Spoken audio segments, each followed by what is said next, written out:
Selamat pagi, salam sejahtera. Masih lagi bercerita tentang kemelut politik Sabah. Hari ini diberitakan ada satu laporan kita terima menyatakan sumber mengatakan bahwa 5 adun BN Sabah bakal dipecat, bakal dikenakan tindakan. Saya akan beritahu kepada Anda semua siapa 5 adun itu dan apa yang dibuat terhadap mereka. Saudara, keadaan terkini politik Sabah amat menggusarkan para pemerhati politik dan kita semua yang mengikutinya. Saudara, sebelum saya teruskan kepada Anda semua, saya mau kongsi juga kepada kamu semua keadaan terkini kedudukan kerusi yang ada dalam Dewan Undangan Negeri Sabah. Keadaan terkini di Blok Datuk Seri Bung Mukhtar Radin dan Datuk Seri Safi Afdal mempunyai jumlah kerusi sebanyak 35 kerusi, yang mana 4 ataupun 5 daripada UMNO telah pun menyatakan sokongan kepada GRS. Dan saudara, harus diingat, dalam Dewan Undangan Negeri Sabah belum lagi diwartakan, bahkan kalau saya tak silap ditolak atau belum diwartakan penerimaan akta undang-undang lompat parti. Bermaksud masih boleh berlaku lompat parti untuk Dewan Undangan Negeri Sabah. Ini menyebabkan ada harapan 5 orang ahli Dewan Undangan Negeri Sabah daripada UMNO ini bakal lompat parti ke GRS. Saya meramalkan 5 orang ahli UMNO ataupun ahli Dewan Undangan Negeri UMNO yang pro GRS ini akhirnya akan lompat parti menyertai GRS.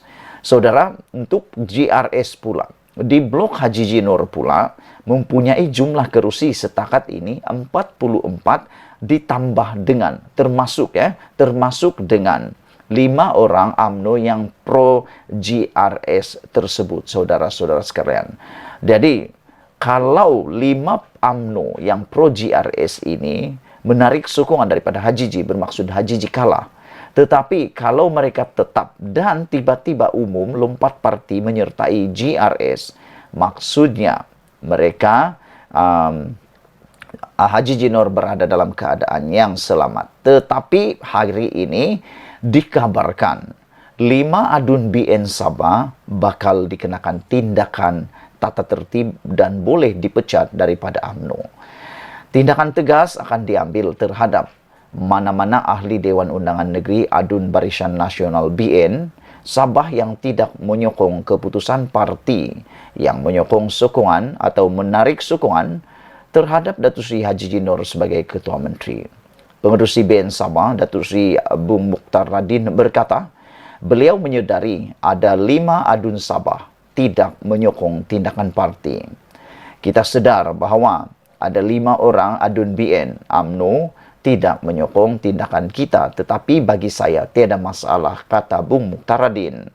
Bagi saya, keputusan parti adalah muktamad dan kita mengambil apa juga tindakan dan langkah tegas termasuk tindakan disiplin kepada mana-mana adun UMNO yang khianat, tidak menyokong keputusan parti, katanya dalam sidang akbar di bangunan UMNO Sabah di sini pada Jumaat.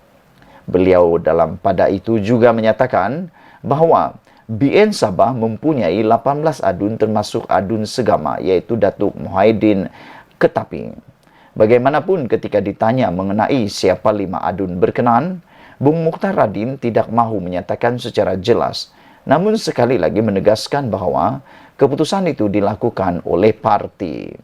Ditanya mengenai kemungkinan berlaku pembubaran Dewan Undangan Negeri atau peralihan kerajaan, Bung Mukhtar Radin berkata, ia terpulang kepada kebijaksanaan yang di-Pertuan Negeri Tun Johar Mahiruddin.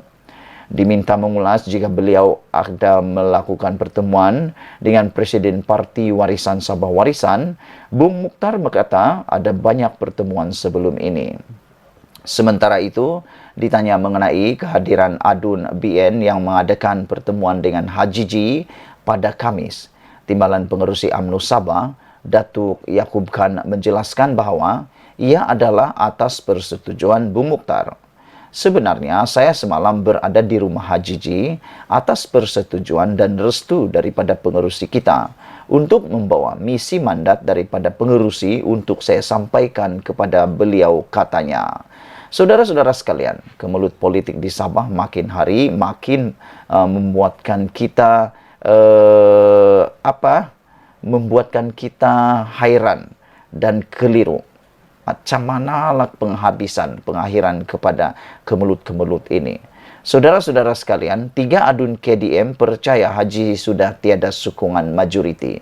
Nah, rupa-rupanya saudara, Presiden Parti KDM juga, yaitu Datuk Peter Anthony bersama 2 lagi ahli Dewan Undangan Negeri adun parti itu percaya bahawa Datuk Seri Haji Jinor tidak lagi mempunyai majoriti yang cukup sebagai Ketua Menteri Sabah.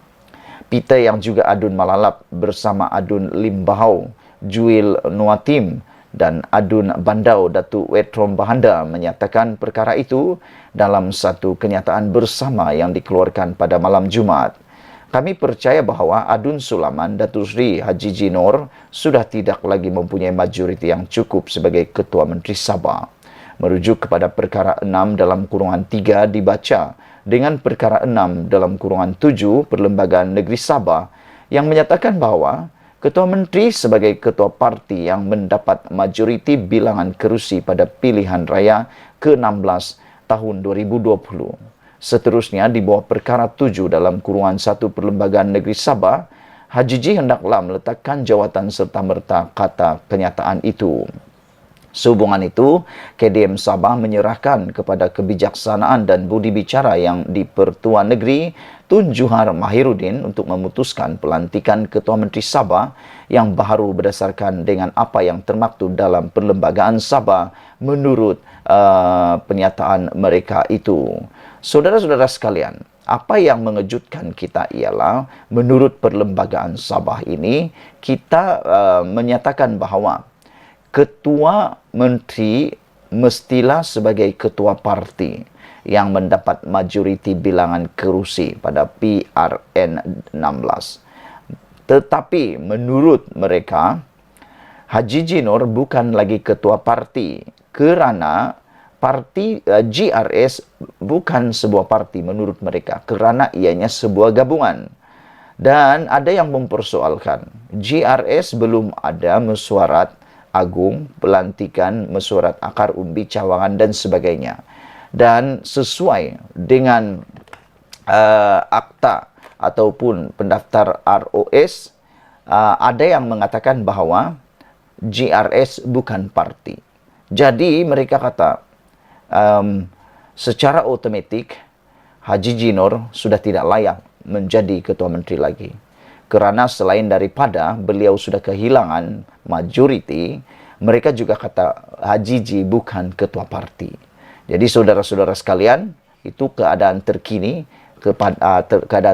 terhadap 5 adun UMNO Sabah, Barisan Nasional Sabah yang bakal akan dipecat. Sekian dulu, jangan lupa tinggalkan komen Anda, tekan butang subscribe. Kita jumpa lagi, bye-bye.